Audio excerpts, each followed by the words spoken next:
Ameublement Tanguay en première ligne.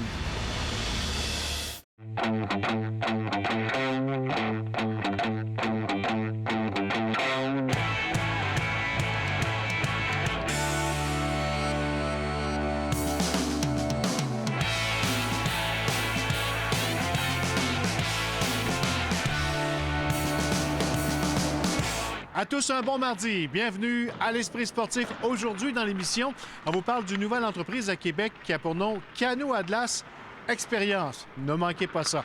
Mais d'abord, on parle des Remparts de Québec qui étaient de retour à l'entraînement aujourd'hui en vue de leurs 3 prochains matchs de la semaine et du week-end. Mais d'abord, parlons du thérapeute sportif Steve Bélanger des Remparts qui, au cours de la fin de semaine, sera derrière le banc d'une équipe de la Ligue de hockey junior majeur du Québec pour son 1500e match en carrière. Le reportage de Stéphane Turcot. Toujours étendu avec Steve Bélanger qui discute. Des interventions que Steve Bélanger a fait des centaines de fois en carrière et même avec humour à l'occasion lorsque la situation n'était pas trop grave. Là, j'arrive, puis là, je sais qu'il y a un coup de hockey, ça bouche, là, je le regarde, genre, tes dents sont là, le gros, on est correct. Ça saigne un peu, mais c'est pas grave. Des moments qui compensent pour ceux qui sont plus sérieux. Les blessures, ce qui est la vie du jeune peut être éventuellement en jeu, ça, il y a une petite nervosité. Tu sais, quand tu es obligé de mettre quelqu'un sur une planche puis l'amener à l'hôpital, tu veux pas vraiment voir ça, puis tu sais pas comment ça peut tourner. Faut que tu fasses de upper tous les jours, tu savais? J'en ai fait tout le temps. OK, good. Sur la glace ou dans son bureau, il applique les traitements aux joueurs sans avoir pensé un jour atteindre le plateau honorable des 1500 matchs. Oui, je suis fier.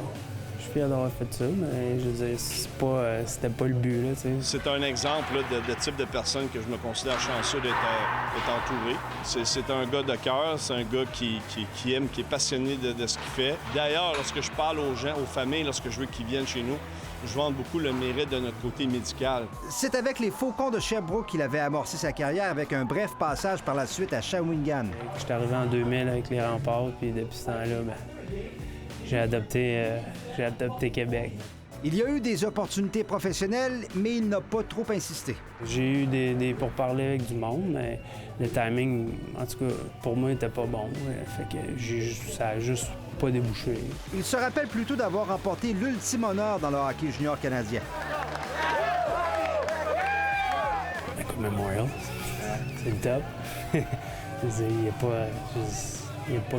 T'es au top, là. Tu peux pas... Junior, là, tu dis qu'est-ce que t'as fait de gagner Coupe Memorial. T'es rendu là. T'as joué la dernière game. Samedi, lorsque Steve Bélanger célébrera son 1500e match, la Ligue lui rendra sans doute un hommage. Mais pour l'instant, il écope d'une amende de 500 $ pour avoir lancé une bouteille d'eau lors de la prise de bec de Patrick Roy. Comme quoi, ces interventions sont toutes payantes. Stéphane Turcot, TVA Sport, à Québec.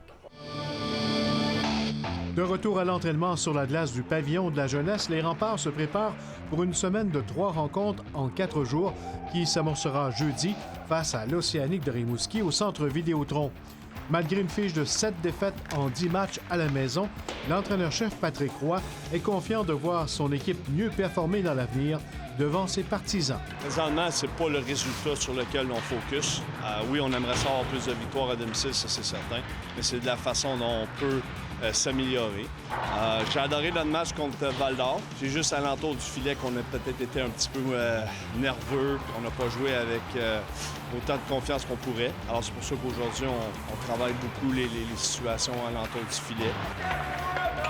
L'équipe québécoise pourra compter sur le retour des talentueuses recrues Nathan Gaucher et Jay Malatesta, absents depuis 2 semaines, afin de participer aux mondiaux des moins de 17 ans, ce qui réjouit l'entraîneur-chef. C'est sûr, surtout avec la perte là, de Melançon. C'est correct de donner l'opportunité à des joueurs affiliés de venir nous aider, mais c'est le fun aussi d'avoir les joueurs qu'on a choisis en début de saison, qui sont en santé, qui peuvent nous aider. Alors le retour de Malatesta puis de Gaucher, c'est sûr que c'est bienvenu. Retour également derrière le banc de l'entraîneur adjoint Martin Laperrière, qui était à la barre de l'équipe Canada Rouge dont faisait partie Nathan Gaucher. C'était une belle expérience. On a profité de voir des joueurs élites de 17 ans et moins. J'étais content de voir notre équipe progresser à travers le tournoi. C'est sûr qu'on aurait aimé ça finir un petit peu plus haut, mais le match quart de finale contre Canada Blanc, on a perdu en prolongation, mais c'était quand même un bon match. On a battu la grosse équipe, la Russie, d'entrée de jeu, perdu en tir de barrage contre les Américains, qui étaient aussi de la finale, battu les Suédois, on a battu les Finlandais. C'était le fun de voir le niveau de hockey international. Fait que de ce côté-là, c'était plaisant. Nathan a commencé à l'aile, après ça, on l'a muté au centre. Ce que même les joueurs, pas les joueurs, mais les entraîneurs qui étaient avec moi ont apprécié son niveau de combativité. Au-dessus de 60 % dans ses mises en jeu, a été très bon sur le désavantage numérique. Alors, on voyait son implication puis sa contribution au succès de l'équipe. Et les deux jeunes joueurs des Remparts reviennent à Québec ravis de leur expérience internationale. Ça a vraiment été le fun, honnêtement, c'est comparer un petit peu aux autres du pays, puis jouer à travers, contre tous les pays du monde, les meilleurs pays au monde. Ça a vraiment été une bonne expérience, puis j'ai pu appris et sortir de là avec beaucoup d'expérience. C'était une vraiment belle expérience. Jouer contre les meilleurs joueurs dans le monde, c'est vraiment le fun. C'est de regarder à tout le monde et le talent qu'il y a dans le monde. Et, je sais comment je joue et de regarder tout le monde d'autre et qu'est-ce que je joue contre, c'est vraiment cool. C'était quand même une belle vitrine pour eux. Ça leur donnait l'opportunité de démontrer ce qu'ils sont capables de faire, où ils sont rendus dans leur progression comme joueurs. Après la pause, vivez l'expérience de Canoë Atlas à Québec.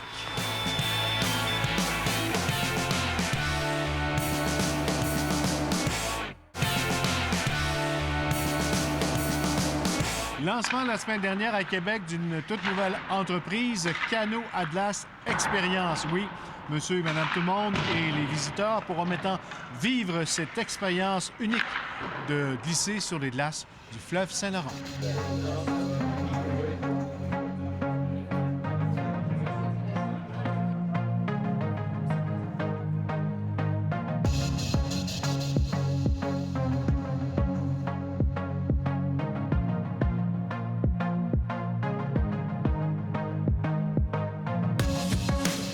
Julien, on parle Canoë Atlas aujourd'hui. Canoë Atlas Expérience. En quelques mots, qu'est-ce que c'est? Canoë Atlas Expérience, c'est mon nouveau bébé. C'est le projet d'entreprise pour offrir essentiellement des sorties guidées en canoë à glace à Québec l'hiver. Dans toutes mes années où j'ai été canotier sur le circuit, on nous demandait toujours est-ce qu'on peut sortir en canoë à glace, comment on fait.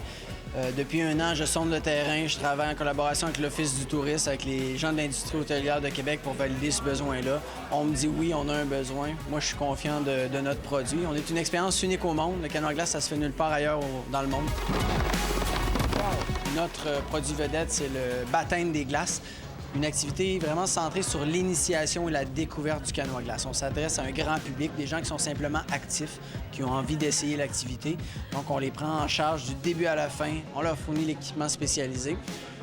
Notre baptême des glaces, c'est une activité sur une demi-journée, donc 3 à 3,5 heures, durant lesquelles on va être environ 1 heure et demie sur l'eau, selon la capacité des clients, selon leur envie.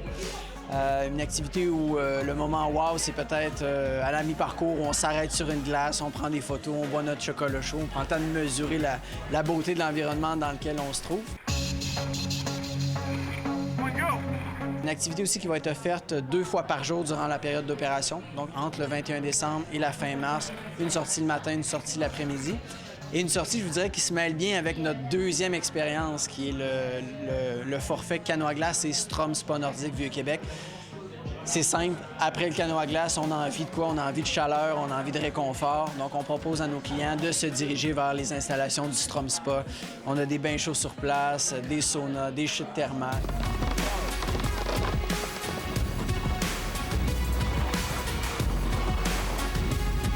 Et si on retourne en arrière, il y a plusieurs années, il y a existé le Mythe des glaces. Oui, le Mythe des glaces, c'est un projet mené par des gens que je connais bien, entre autres Bruno Harvey, qui est un oncle. Et puis, je pense que c'était à l'époque la même passion qui l'animait, cette passion-là pour le partage de ce sport-là qui est tellement typique du Québec et puis qui nous anime. Au début des années 90, le Mythe des glaces avait le même programme d'activité. Il y avait des touristes, beaucoup de touristes. Et des gens du Québec aussi qui connaissaient pas l'activité. En fait, la connaissaient, mais sans savoir ce que c'était. Et qui l'ont essayé. Puis, par expérience, j'y étais à l'époque comme guide assez souvent. Et les commentaires étaient toujours très élogieux. Là. Les gens vivaient l'expérience de leur vie, tout ça en plein cœur de Québec.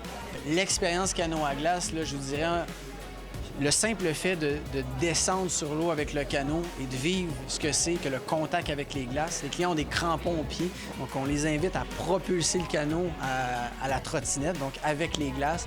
On monte sur les glaces. Je vous dirais que le bruit environnant de l'espèce de crunch des glaces, le fait de passer de l'eau à la glace, tout ça fait partie de l'expérience. Sur Terre, on fait une mini-formation, simulation à la rame, les transitions pour aller à la trotte ensuite. Puis après ça, on peut trotter sur la neige, étant donné que le canot, il est ciré pour limiter l'adhérence. Puis à ce moment-là, les clients, ils sont en confiance pour pouvoir se déplacer, participer à l'expérience, puis vivre ça à 100 % avec leur guide là, pendant la sortie.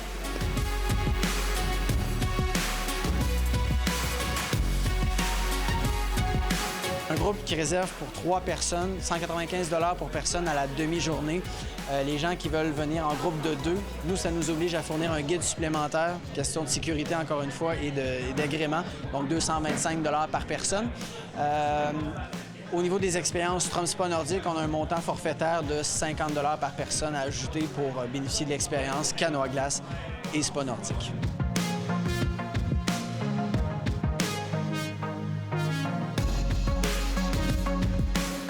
On va être situé à L'Anse-au-Foulon. Donc, c'est le long de la promenade Samuel de Champlain. En fait, c'est la continuité naturelle de la côte Gilmore. Donc, nos opérations, très intéressantes, on est situé directement sur le bord de l'eau, dans une unité mobile chauffée, aménagée pour le canot à glace. Donc, il n'y a pas de casse-tête pour les clients. Ils arrivent chez nous, ils stationnent ou arrivent en taxi. Et puis, nos opérations, la formation, le local chauffé sont situés directement près de la rampe de mise à l'eau. C'est bonne première saison. Merci, Carl, c'est gentil.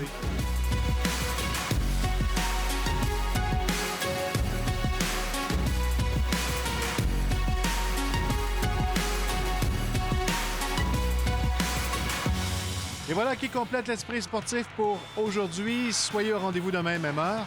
Bye bye tout le monde.